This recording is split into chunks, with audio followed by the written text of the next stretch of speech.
यशोमती मैया के नंद लाला।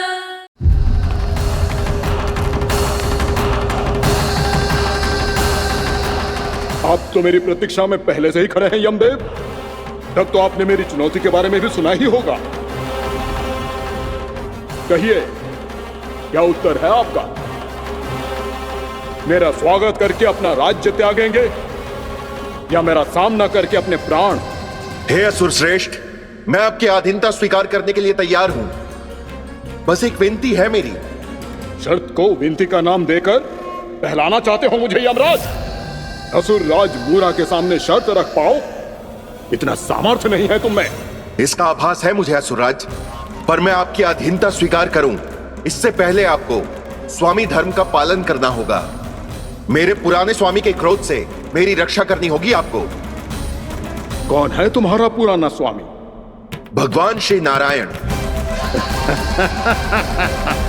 और छोटी माँ मूरासुर को तो श्री नारायण से भी रक्षा का वरदान प्राप्त था ना?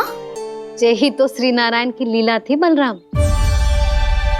पर वो राक्षस अपने दम में जे समझ ही ना पाओ कि वो क्या भूल करने जा रहा है, और पहुंच गो भगवान श्री नारायण को चुनौती देने के लिए।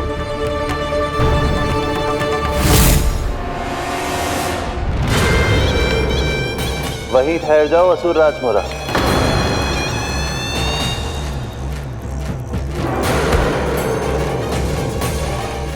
यहाँ क्यों आए?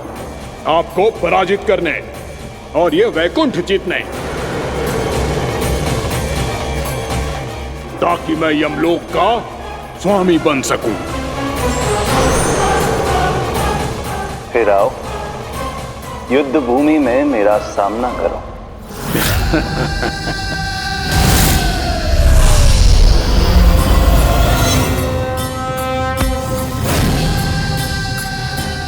ये नहीं जानते कि इनसे ना हारने का वरदान तो मैं पहले ही प्राप्त कर चुका हूं। इसलिए युद्ध ठीक से आरंभ हो पाए उससे पहले ही इन्हें जीत लूंगा मैं।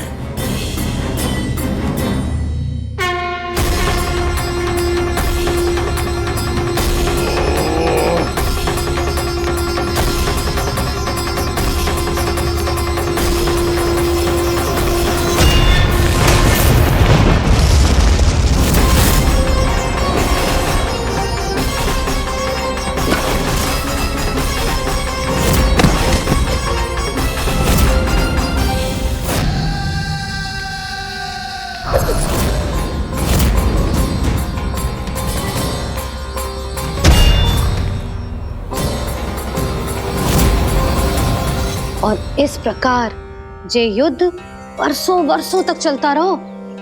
दोनों योद्धा पूरे ब्रह्मांड में अनेक अस्त्रों शस्त्रों के साथ युद्ध करते रहे।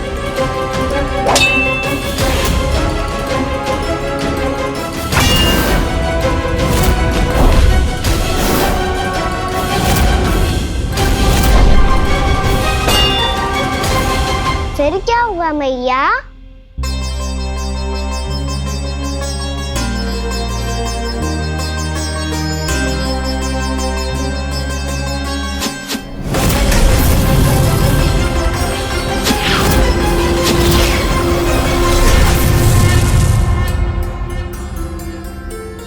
उस युद्ध को कभी समाप्त हुआ हो, पर कैसे?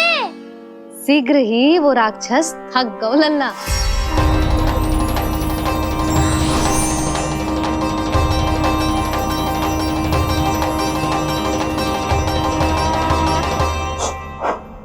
खड़े खड़े देख क्या रहे हैं नारायण? आक्रमण कीजिए, वध कर दीजिए मेरा।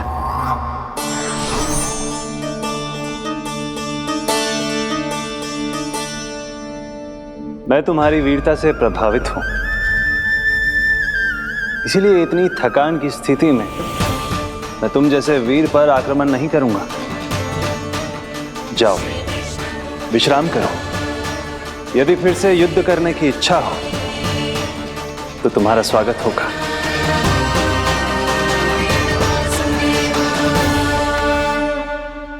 जे कह के श्री नारायण बद्रिका आश्रम चले गए। और वहां हिमवत नाम की एक कंदरा में ध्यान लगा के बैठ गए। उधर वो राक्षस विश्राम करने लगो। अनेकों दिन बीत गए और अब वो राक्षस मूरा फिर से स्वस्थ होके बलवान हो गया था। उसने अपनी सारी शक्ति फिर से प्राप्त कर ली थी। श्री नारायण ने उस पर दया करी थी, पर वो फिर से श्री नारायण को छलने को तैयार होगा।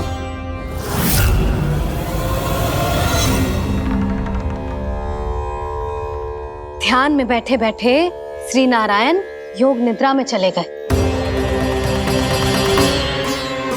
पर दुष्ट मूरा इसी अवसर का लाभ उठा के उनकी कंदरा में घुस आयो ताकि वो सोते हुए श्री नारायण पे आक्रमण कर सके।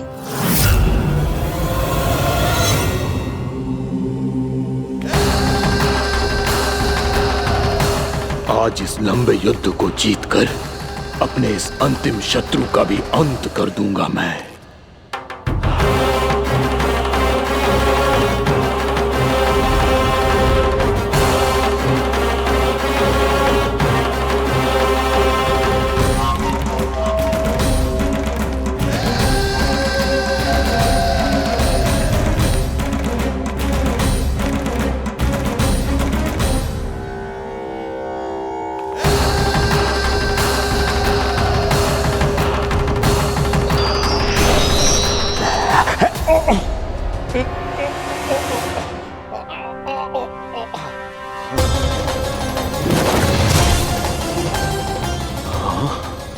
दुष्ट राक्षस,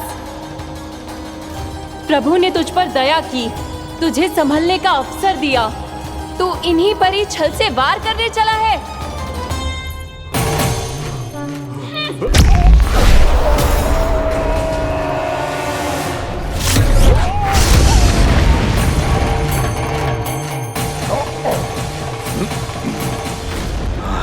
मैं अजय हूँ, मुझे कोई पराजित नहीं कर सकता। ब्रह्मा का वरदान है मुझे। तूने नारायण से अपराजय होने का वरदान मांगा था मूर्ख, उनकी शक्ति से नहीं। ध्यान से देख, मैं तेरी मृत्यु हूँ, मृत्यु।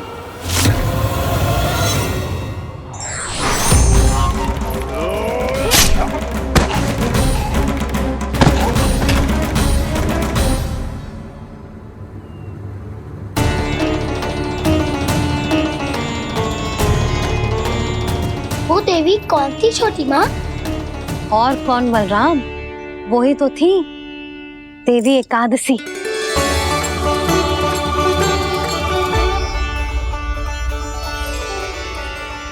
मुझे क्षमा कीजिए प्रभु, आपकी आज्ञा के बिना ही युद्ध करके आपके शत्रु को मृत्यु के घाट उतार दिया।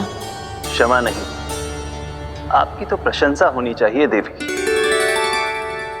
असुर राज को मारकर आपने सभी देवताओं को मुक्त करवाया है। इस पापी के अहंकार से तीनों लोकों की रक्षा की है आपने। आप एकादशी की तिथि पर मेरी एकादश इंद्रियों से उत्पन्न हुई हैं। इसीलिए मेरे सभी भक्त आपको उत्पन्न एकादशी के नाम से जानेंगे। सभी तिथियों में आपका स्थान सर्वश्रेष्ठ होगा। जिस तरह आपने राक्षस के आक्रमण से मेरी रक्षा की है, उसी प्रकार एकादशी के दिन व्रत करके जो भी भक्त आपकी कथा सुनेगा, मैं स्वयं उसकी रक्षा करूंगा। जो आपकी पूजा करेगा, उसे मेरी विशेष कृपा प्राप्त होगी और उसके साथ साथ उसे मिलेगा धन, सिद्धि और मोक्ष।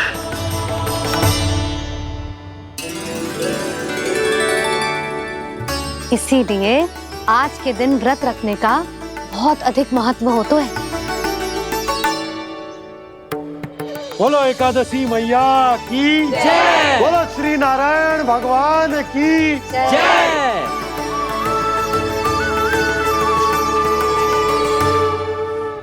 प्रभु की कृपा से एकादशी का महत्व भी पता चल गो और मेरा व्रत भी सफल हो गो। अब भी नहीं भूला रहा द्वादशी का व्रत पूरी तरह तभी सफल होता है जब द्वादशी के दिन उसे पूरा किया जाता है।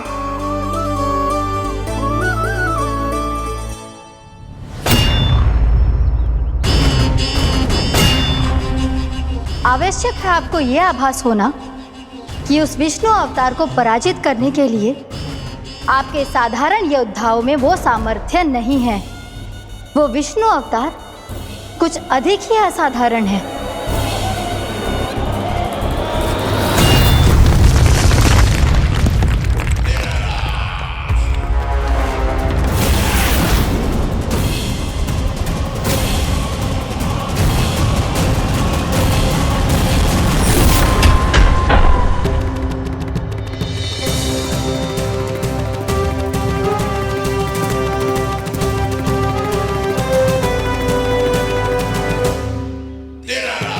अब मैं दिखाऊंगा उस विष्णु अवतार को असाधारण शत्रु क्या होता है।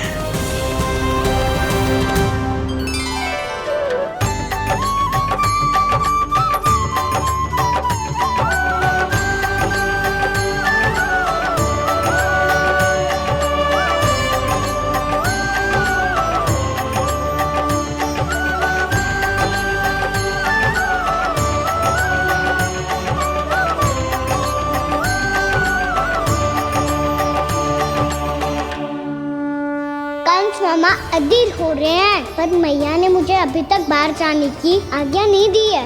अभी उन्हें किसी और राक्षस को यहाँ भेजने से रोकने के लिए मुझे ही कुछ करना होगा।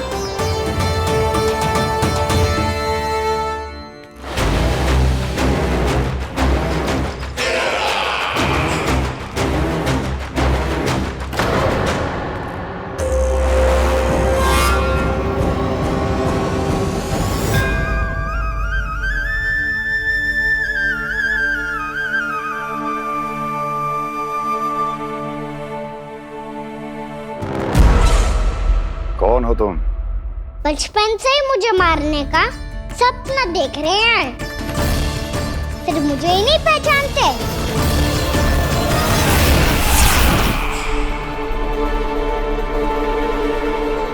बचपन से विष्णु अवतार। कोई गाना बुलाता है तो कोई मुरलीधर पुकारता है, कोई माखन चोर कहता है, कोई कहता है चिच्चोर। पर विष्णु अवतार इस नाम से तो बस आप ही मुझे बुलाते हो मामा जी। इतना साहस, ये तो यहाँ आ गया है।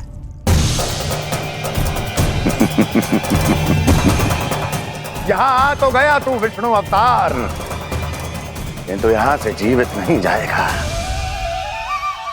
तेरे इस शीश को तेरे धड़ से अलग कर दूंगा मैं।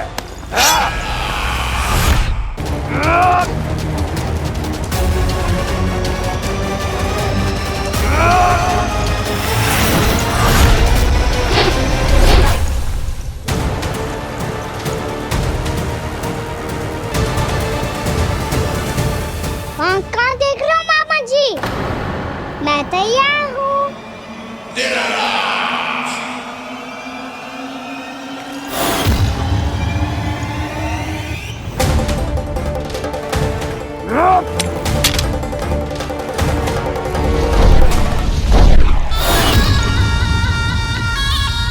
मामा जी, आप सदैव इसी तरह क्रोध में रहते हो क्या?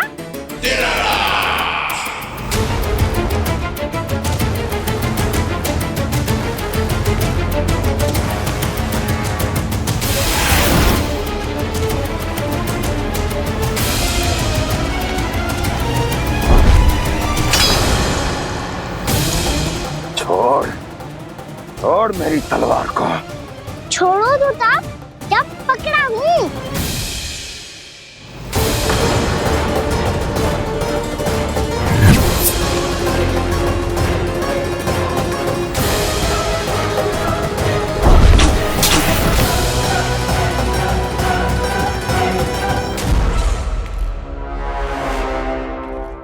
मामा जी,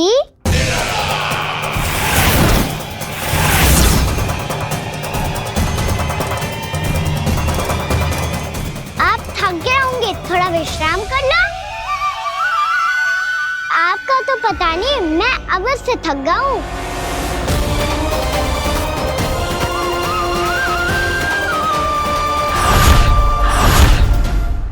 मेरे सिंहासन पर बैठने का तो साहस। अभी तो बस अभ्यास कर रहा था मामा जी। भविष्य में मुझे तो बैठना है यहाँ। आपने बल प्रयोग करके से अपने पिताजी से छीना था, मैं आपसे छीन लूंगा।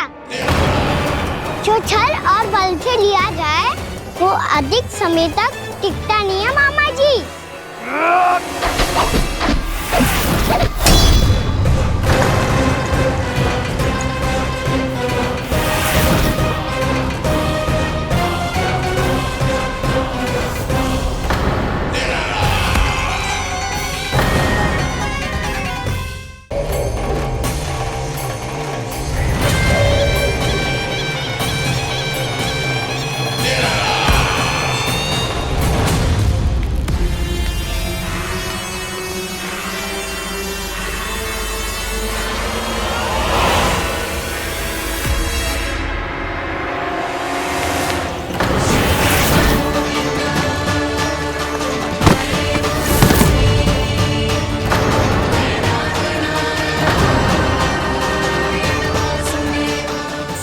आपको ये सिंहासन छोड़ना होगा।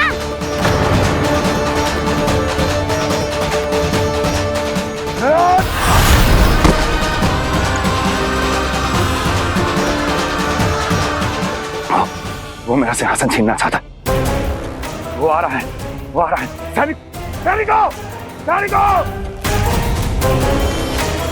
दुर्जन, बंद कर दो सभी द्वार और घरों के, सब के सब। इसकी हर संभावना पर इतना कड़ा पहरा बिठा दो कि ना तो कोई महल के भीतर आ सके, ना कोई बाहर जा सके। मुझे महल की चप्पे चप्पे की सूचना चाहिए। जाओ।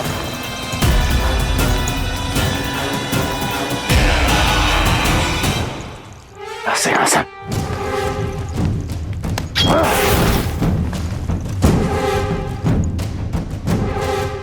अब आ, दुष्ट मायावी, ए छलिया विष्णु अवतार, मैं कंस तेरी प्रतीक्षा कर रहा हूँ।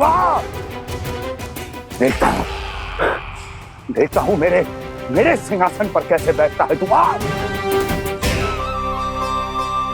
मुझे तो बस कुछ समय चाहिए था, वो मिल गया। अब करते रहिए आप प्रतीक्षा।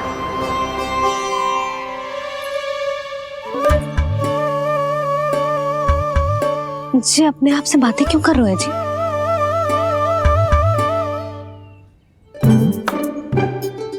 आप मुस्कुरा क्यों रहे हो? ना कचू ना। बताओ क्यों मुस्कुरा रहे हो? तुम ही पर गए हैं जी। जब तुम व्रत करती हो तो तुम भी ऐसा ही करती हो। इसी प्रकार भूख अधिक लगने पर अपना ध्यान भटकाने के लिए स्वयं से ही बड़बड़ाती रहती। होगा। आपको तो बस मेरा उपहास उड़ाने के लिए बहाना चाहिए।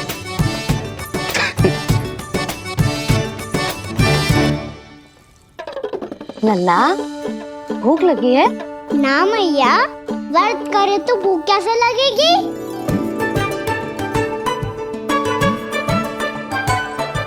यदि लगी हो तो छोटे बालकों को थोड़ी बहुत भूल चूक क्षमा होती है। कछु ना तो फल तो तू खा ही सकते है। अब तो पूरे नियम और विधि विधान से व्रत तोड़ूंगा। कल द्वादशी के सुबह मुहूर्त के अनुसार। ठीक।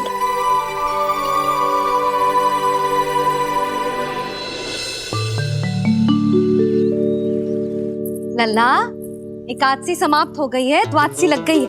अब तू व्रत तोड़ सकते है। भोजन कर ले। ले।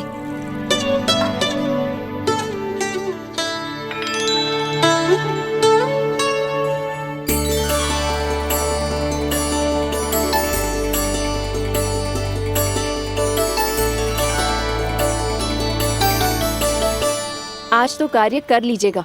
मैं ना चाहती कि सब गांव वाले फिर से आपका उपहास उड़ाएं। अरे इसी क्षण कार्य आरंभ करना आवश्यक ना है, कुछ खा तो लो। कल भी पूरे दिन व्रत में रहे, अब तो कुछ खा लो। ना, अभी बिल्कुल भूख ना है। और हाँ भगवान, तुम्हें चिंता करने की आवश्यकता नहीं है। आज मैं किसी को भी 2 शब्द कहने का अवसर नहीं दूंगा। अरे कुछ खाओगे पियोगे नहीं तो कैसे रहोगे?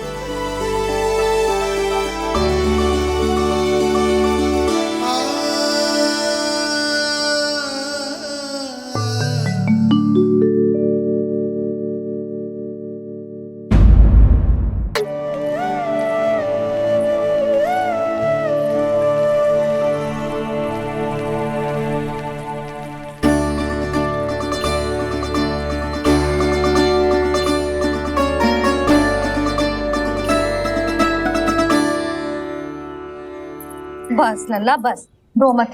चल चल चल आजा, अभी औषधि लगाऊंगी ना, तेरी सारी पीड़ा लुप्त हो जाएगी।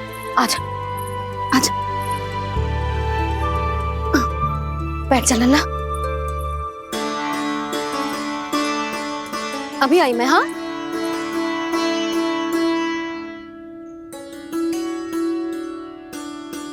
मैया। अरे तो अभी तक रो है? क्या कह रही थी सारी गोपियां? बता। के मेरा लल्ला श्री नारायण का अवतार है, दिव्य है, भगवान है। और जब भगवान इतनी छोटी सी चोट पे रोते हैं क्या? इतनी तो लगी भी ना है तुझे जितना तो तू आ ऊ कर रो है।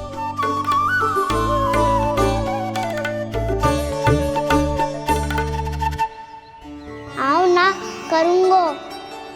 आप ऐसा दुलार थोड़ी करोगी। ओहो, वृंदावन का गौपालक जो इतनी छोटी सी चोट पे रोता है ना? गोप बालकों का मुखिया इतनी छोटी सी चोट पे रोता है? मेरा लल्ला तो सबसे शक्तिशाली है। इतनी छोटी सी चोट तो क्या बड़े बड़े राक्षसों से भी ना घबराता है। हाँ, एक बार में सबको समाप्त कर देता है कि ना? हाँ भैया, यदि कोई राक्षस वृंदावन की ओर तेरी दृष्टि करके आएगा तो सबसे पहले कान्हा को सुरक्षा में खड़ा पाएगा, फिर चाहे जो पाल बन के आए या बगुला बन के।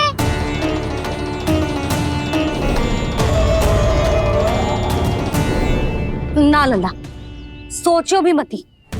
वृंदावन की सुरक्षा करना तेरा दायित्व ना है। तुझे और कोई संकट का सामना करने की आवश्यकता ना है। अभी तो मेरी पीड़िता का हरण कर रही थी, अचानक से क्या हो गया मैया को? कोई आवश्यकता ना है तुझे ऐसे संकटों का सामना करने की। आने दे आज तेरे बाबा को, सीधा सीधा बोल दूंगी। बहुत हो गए उनके तर्क वितर्क। मेरा फूल सा लल्ला वन में अकेले गौचारण के लिए ना जाए को। आज बगुले ने निकल लियो, कल कछु और हो जाए तो? नारायण ना करे, कहीं कछु ऊंच नीच तुझे कछु हो जाए तो? मैं तो जीते जी मर जाऊंगी।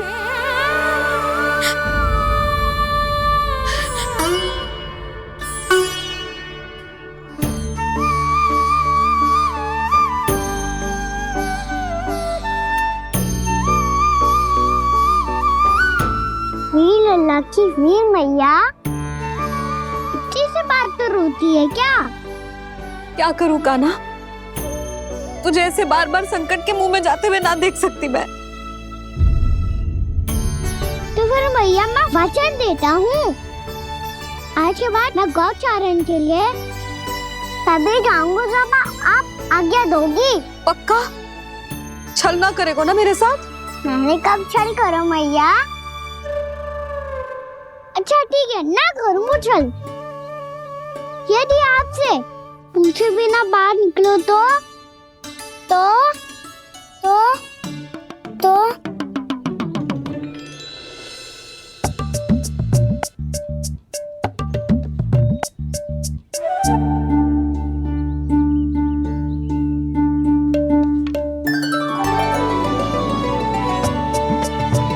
ये रही आपकी छड़ी और ये रही मेरी पीठ।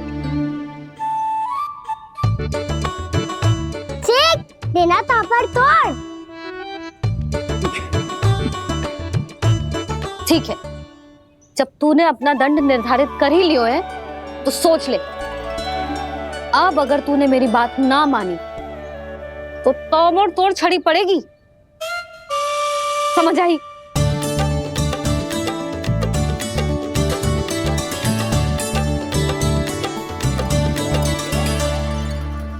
अच्छा ही है कि कान्हा कुछ दिन घर ही रहे। आज वन में जो हुआ है अवश्य कंस ने ही करवाए हुए वो सब।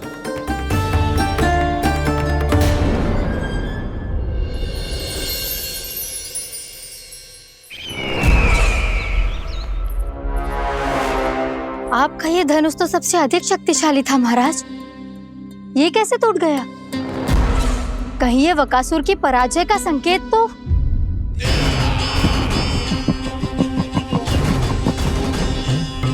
प्राप्ति, लगता है तुम्हें शुभ समाचार मिला नहीं। उस बकासुर ने उस विष्णु अवतार को जीवित ही निगल लिया है।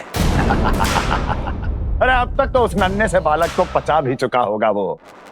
उसके तन में रक्त बनकर वो विष्णु अवतार और उसकी शक्तियां दौड़ रही होंगी। क्षमा कीजिए महाराज। क्षमा कीजिए, इस अशुभ से मुख से शुभ समाचार आने दो। माथे के बल को ढीला करो, चेहरे पर मुस्कान लाओ और कहो, महाराज, वृंदावन में मातम फैल चुका है।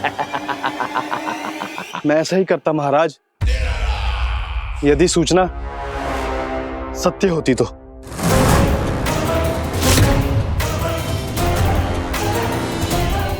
कहना क्या चाहते हो? एक क्षण में सूचना उगलो, अन्यथा मेरा योद्धा बकासुर विष्णु अवतार की तरह तुम्हें भी जीवित निकल जाएगा। आने दो। बकासुर मारा गया महाराज, बकासुर मारा गया महाराज, बकासुर मारा गया। बकासुर मर चुका है? असंभव। असंभव। बकासुर ने उस बालक को निगल तो लिया था, पर उसकी सुरक्षा करने के लिए सभी देवता वहां प्रकट हो गए, पर फिर भी कोई बकासुर का सामना नहीं कर पाया। और फिर क्या हुआ? वो बालक स्वयं ही बकासुर के उदर से बाहर आ गया और उसकी चोंच तोड़कर उसकी हत्या कर दी।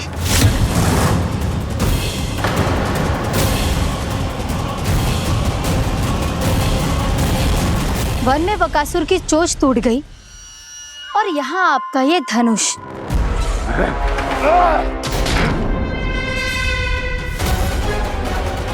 केवल नहीं टूटा तो आपका ये भ्रम महाराज।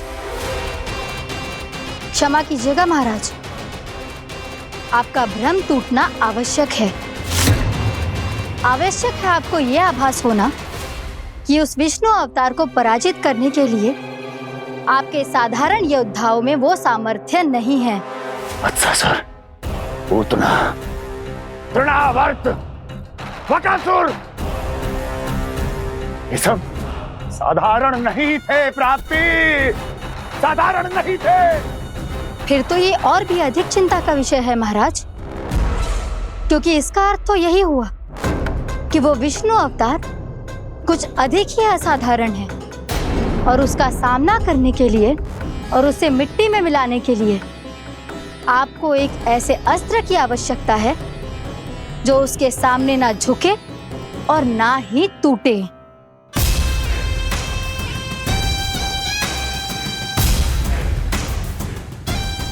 तो फिर मैं ऐसा ही अस्त्र ढूंढूंगा, चाहे आकाश पाताल एक क्यों ना करना पड़े मुझे। 10 दिशाएं 14 भुवन क्यों ना नापने पड़े मुझे, मैं उस असतर को अवश्य ढूंढ निकालूंगा जो उस विष्णु अवतार के प्राणों की डोरी इस धनुष की तरह तोड़ सके।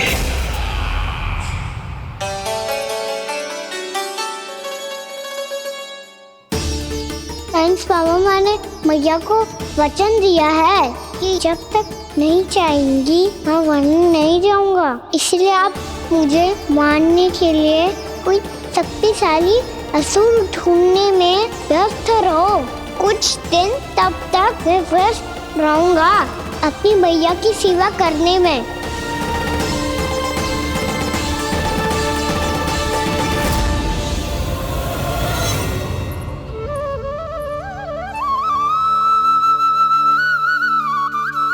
लो मैया, तुलसी जी को चढ़ाने के लिए जल।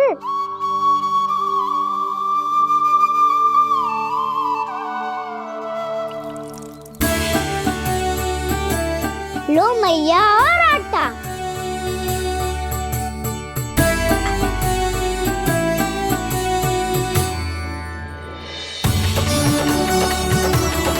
लो मैया, बेलन।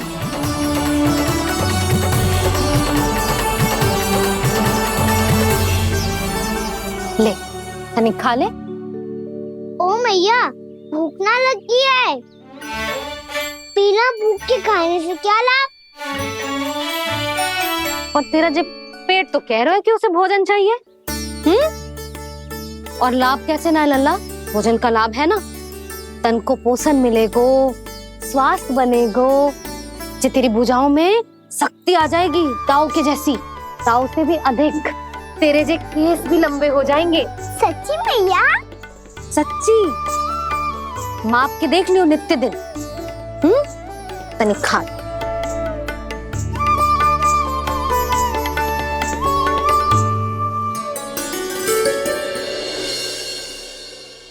मान के मैया का कहना, छक के भोजन खाते हैं, नित्य मापते भुजा केश, पर ज्यों का त्यों ही पाते हैं।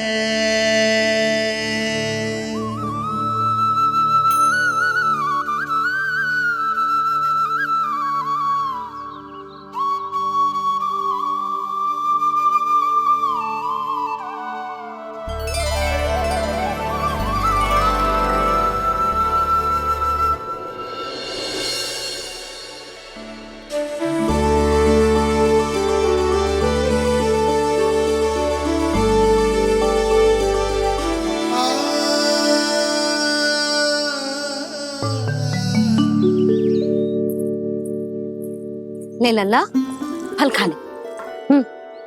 ना, मुझे ना खाने फल वल। क्यों? लंबे केस और शक्तिशाली भुजाएं ना चाहिए? व्यर्थ है ये सब। पिछले 10 दिनों से देख रहा हूँ, ना केस लंबे हुए हैं, ना भुजाएं शक्तिशाली बनी है। 10 दिन में कछु ना होने वाला। 10 सप्ताह ऐसे खाएगो ना, तब जाके कछु बदलाव दिखेगो। समझ आई? चल अब खा ले। वैसे भी मुझे बहुत सारी तैयारियां करनी है आज। इसीलिए भैया, एकादशी के व्रत के लिए लल्ला। सुनो जी, सारी सामग्री आ गई? हाँ, तुमने जो कही थी सब ले आए हूँ।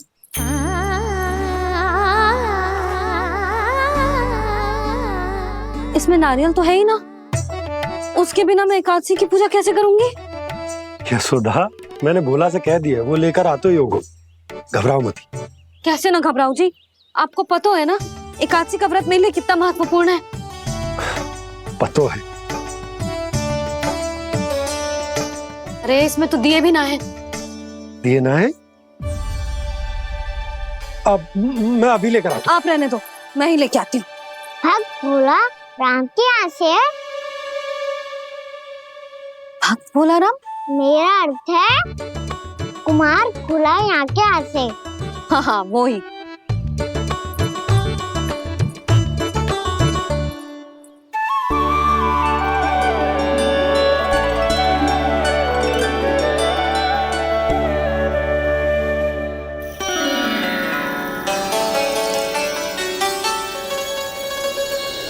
श्रीहरि, श्रीहरि, मेरे श्रीहरि।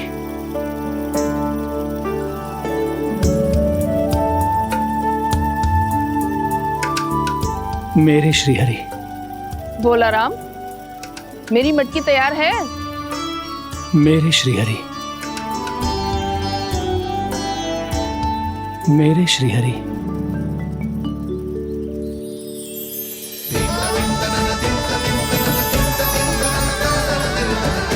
भोला राम,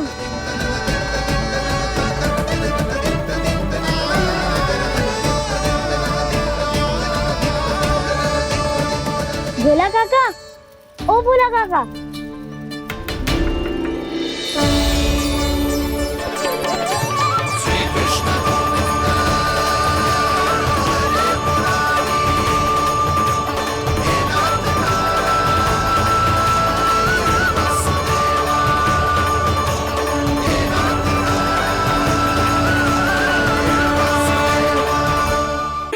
श्रीहरि प्रसन्न हो गए। मेरे श्री हरि आ गए, मेरे भगवान आ गए। मेरे श्री हरि आ गए, मेरे भगवान आ गए। मेरे श्री हरि आ गए, मेरे भगवान आ गए। मेरे श्री हरि आ गए, मेरे भगवान आ गए। मेरे भगवान आ गए, मेरे घर मेरे भगवान आ गए।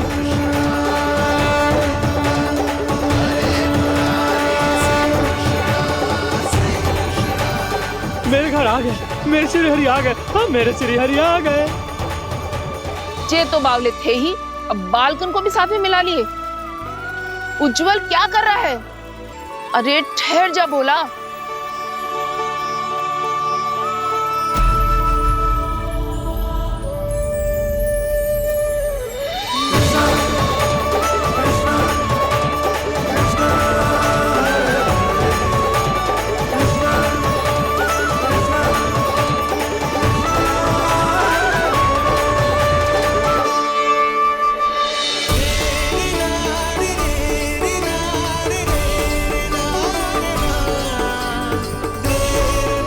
प्रेम से बुलाओ, आएंगे हरी भी।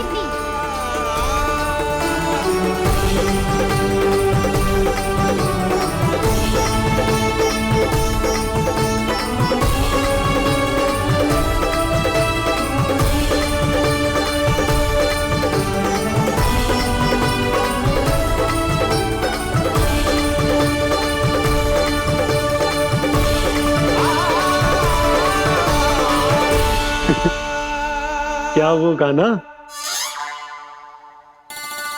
किसकी धुन में झूम रहा तू? निर्मल निशा भक्ति की धुन में।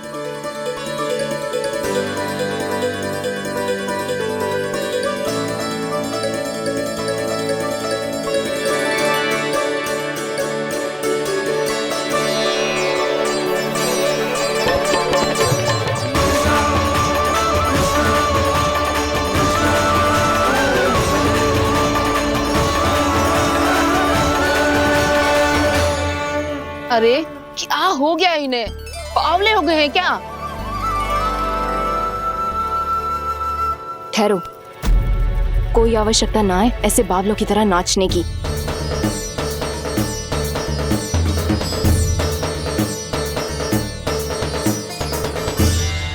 बावले ना है मौसी, भक्ति में रम गए।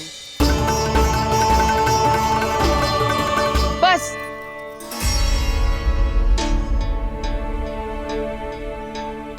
हम सब कब से खड़े हैं यहाँ, पर तुम्हें कुछ ध्यान ही ना है।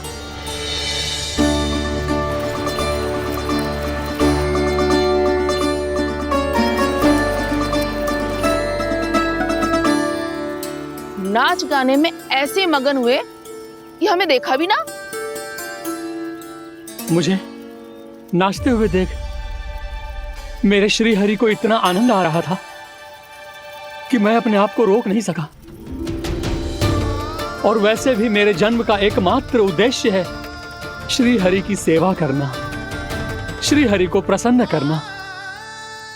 तुम बावले हो भोला राम, या हमें बावला बना रहे हो? श्री हरि और तुम्हें देख रहे हैं? हाँ, अभी वो यहीं थे, देख रहे थे। भोला काका, आपने भी ना अति कर दी। अब हमें भी बताओ तनी, कहाँ थे श्री हरि?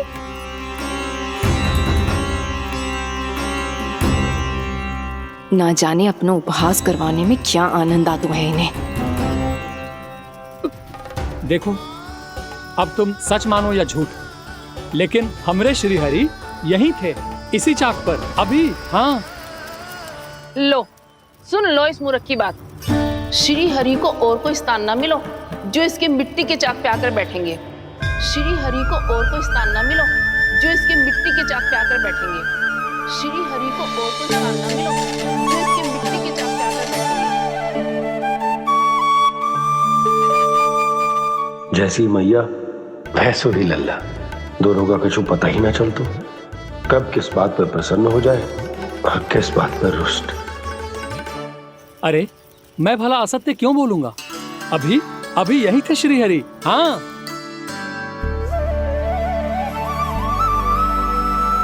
हाँ, जैसे श्री हरि को तो कोई कार्य है ही ना, वो तो आतुर होके बैठे रहते हैं कब तुम हरि हरि बुलाओ और वो दौड़े चले आए।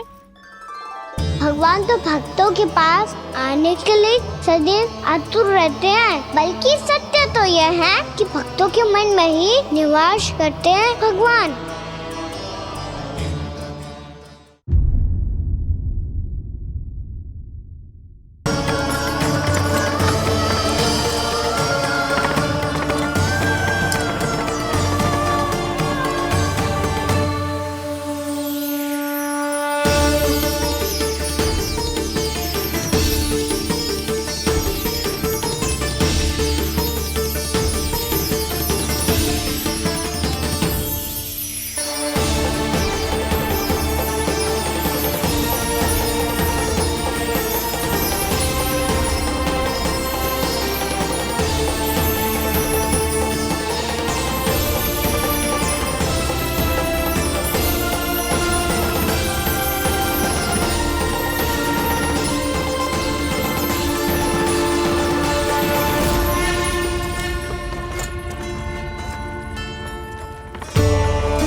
मैया तो अभी भी भावुक है, बाकी सब भी भावुक होंगे, मुझे ही कुछ करना होगा।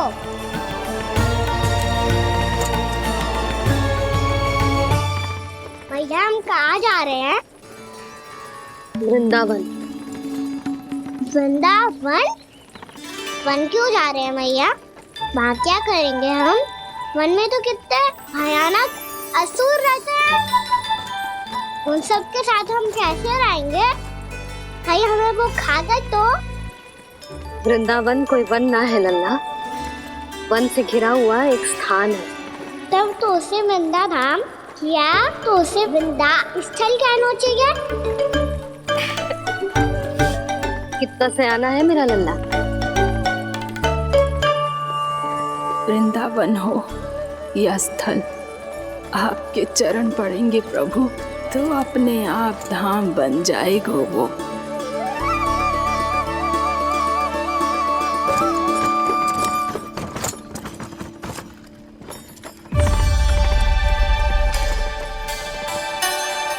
सुलक्षणा काकी, वृंदावन में बेट तो मिलेंगे ना? आप छुप छुप के क्या तोड़ोगी और क्या खाओगी? हाँ? तू हमेशा मेरे भोजन के पीछे क्यों पड़ जाते हो रे? क्योंकि मुझे पता है आपको भूख लगती है तो आप और भी भयानक हो जाती हो।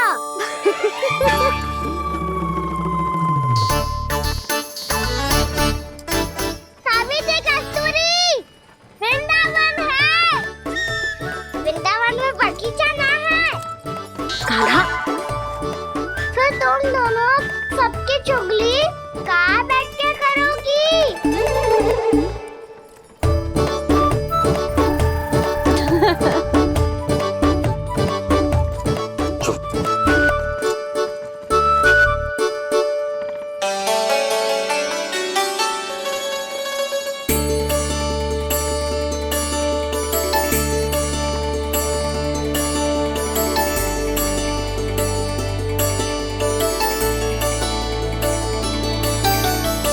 बस कुछ ही समय में हम वहां पहुंच जाएंगे। अच्छा भानु, वहां पहुंचते ही हमें शिविर लगाने का कार्य प्रारंभ करना होगा। ताकि जब तक नंदराज और अन्य सभी वहां पहुंचे उनके विश्राम और निवास का प्रबंध पहले से ही हो चुका हो। उपनंद भैया,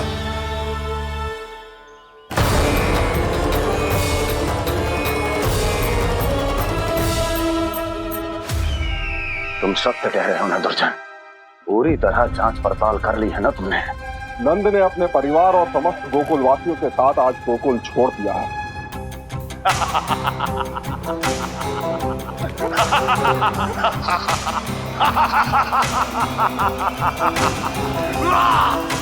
आपको प्रसन्न देख के मैं भी बहुत प्रसन्न हूँ महाराज।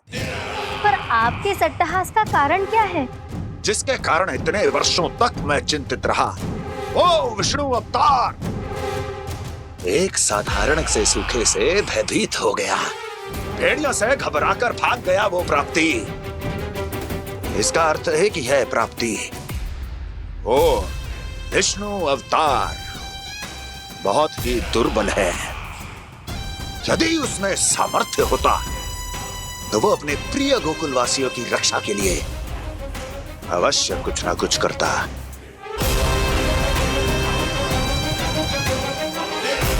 कहीं मैंने उस साधारण से बालक को अवतार होने के कारण कुछ अधिक महत्व तो नहीं दे दिया।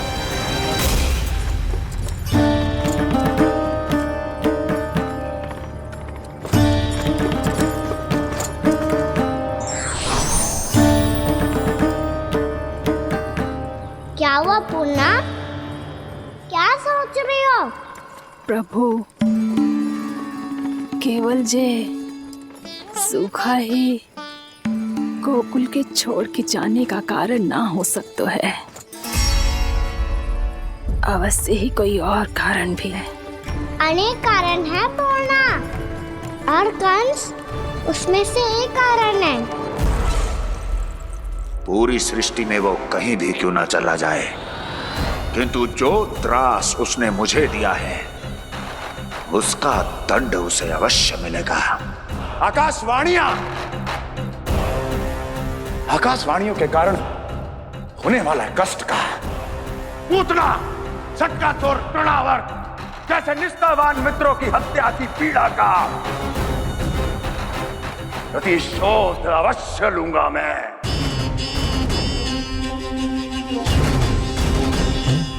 दुर्जन,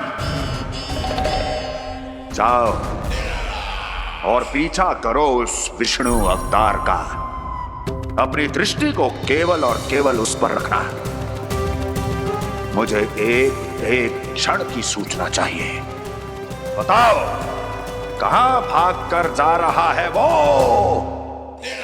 विष्णु अवतार? कंस, उसने केवल मुझ पे नहीं, मेरे गोकुल पे भी आक्रमण किया था पूर्णा। मैं समझ गई प्रभु। पहले पूतना के विशाल शरीर के गिरने से गोकुल को भयंकर भूकंप का सामना करना पड़ा था, और फिर तृणावर्त के भीषण पावंडर से गांव वासियों को कितना कष्ट पहुंचा था।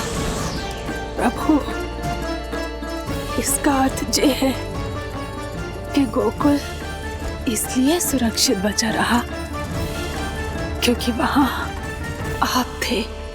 उस समय मैं शिशु के रूप में था पूर्णा।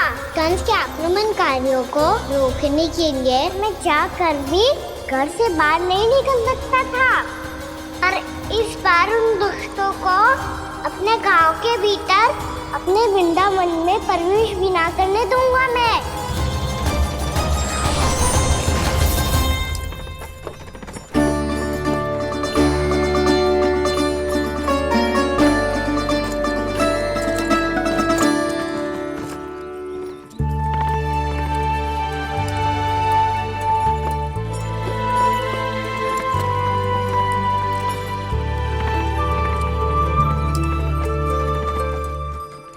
भैया देखो हम आ गए, भैया देखो हम आ गए, भैया हम गोकुल वापस आ गए भैया।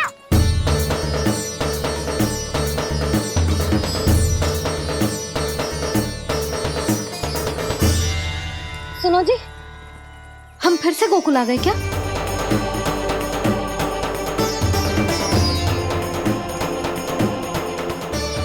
जी मेरा स्वप्न तो ना है।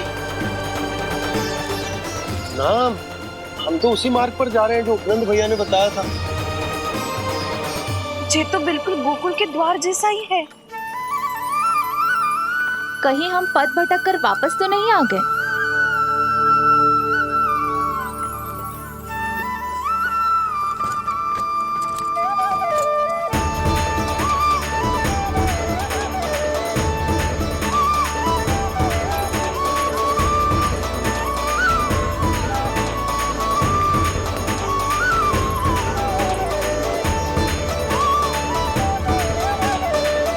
वृंदावन में आप सभी का स्वागत है।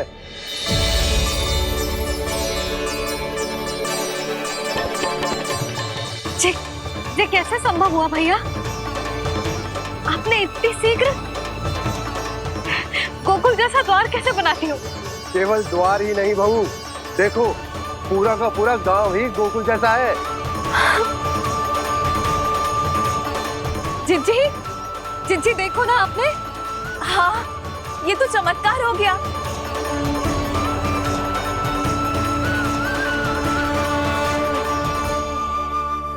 पर भैया ये हुआ कैसे? हम भी जब यहाँ पहुंचे तो ऐसे ही इसे देख के भौचक के रह गए थे, पर फिर हमें कोई मिलो।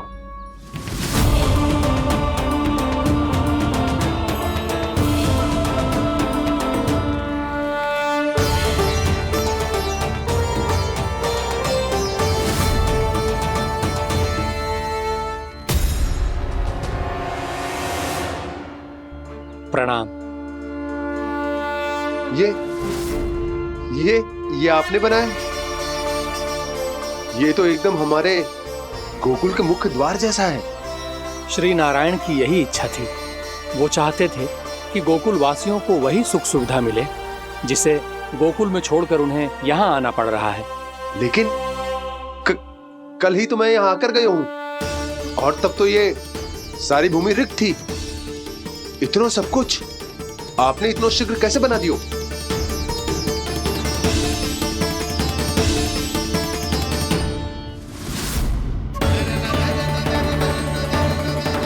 श्रीमान,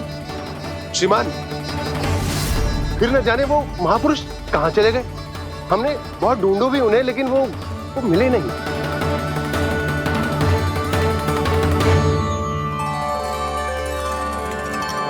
अवश्य ही श्री नारायण के दूत होंगे वो, तभी तो इतना भव्य उपहार दे गए। यशोदा जी, वो देखो मेरा घर बिल्कुल गोकुल जैसा ही है ना। भाभी वो देखो मेरा घर बिल्कुल गोकुल जैसा है ना।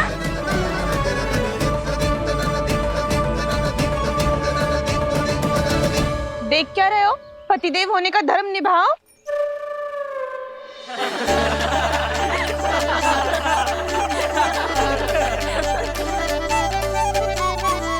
चल लल्ला, यशोदा तुम कहाँ चली?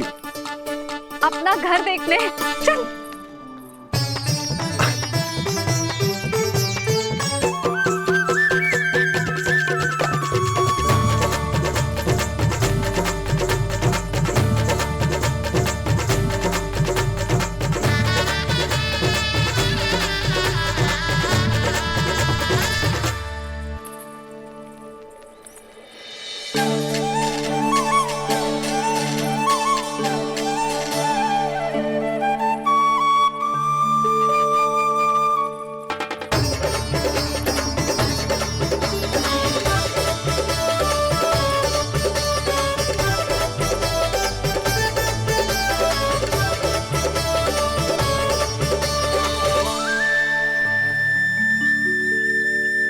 यशोदा जी, ढेर सारे फूलों के पौधे भी यहाँ, वैसे ही जैसे आपका रामू खा जाता था।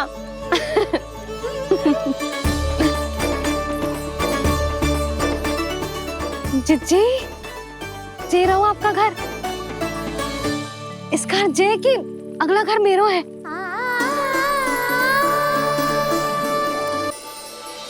चल लल्ला, मैं आती हूँ।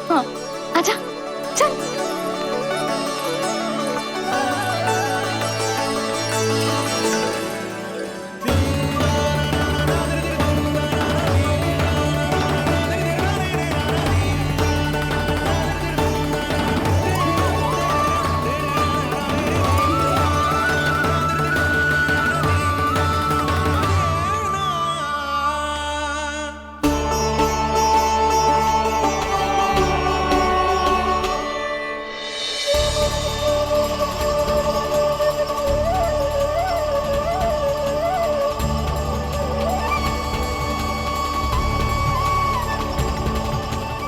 नंद भवन लिखी हुई शिला ये यहाँ कहाँ से आई?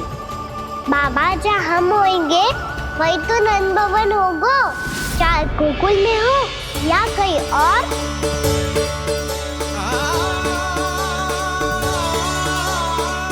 आपने अपना वचन पूरा कर दिया।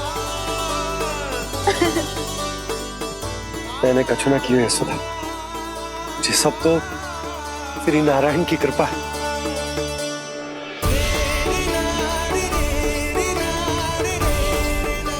चल आजा।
देख लल्ला, ये तो वैसी ही चित्र है जैसे मैंने अपनी दीवारों पे बनाई थी,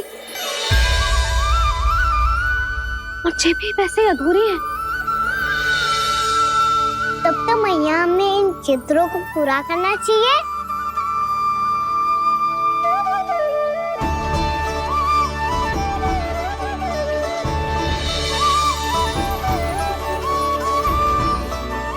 हम इस सजावट को वहाँ जाके पूरी कर लेंगे जहाँ ढेर सारे लाल फूल होंगे। आओ ना मैया, ये चित्र पूरा करते हैं।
लल्ला, ये देख, वैसो ही उखल है।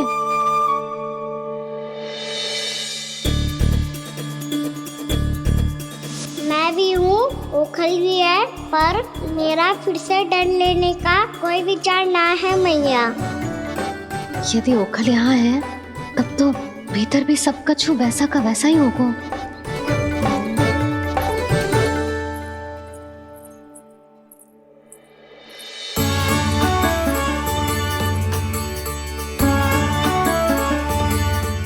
वही पलंग, वही बिछौना, सब कुछ तो वैसा ही है।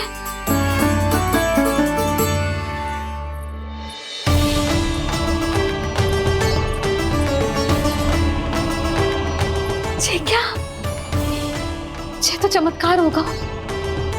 वही रसोई, वही पात्र, वही मटकियां,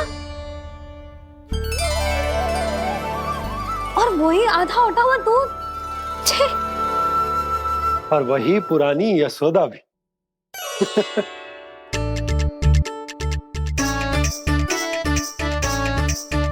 फिर से की करने लगे दोनों। दोनों बाबा लल्ला को ना बस अवसर चाहिए मेरा उपहास उड़ाने के लिए। क्या देख रहे हो? अब जाओ सकट से सामान उतारो। और हाँ सुनो जी, सबसे पहले श्री नारायण और लक्ष्मी जी की मूर्ति उतारना। ये सब उन्हीं के कारण संभव हुआ है। आजा लल्ला। इससे पहले कि जो मूर्ति लेके आए, मैं पूजा घर व्यवस्थित कर देती हूँ।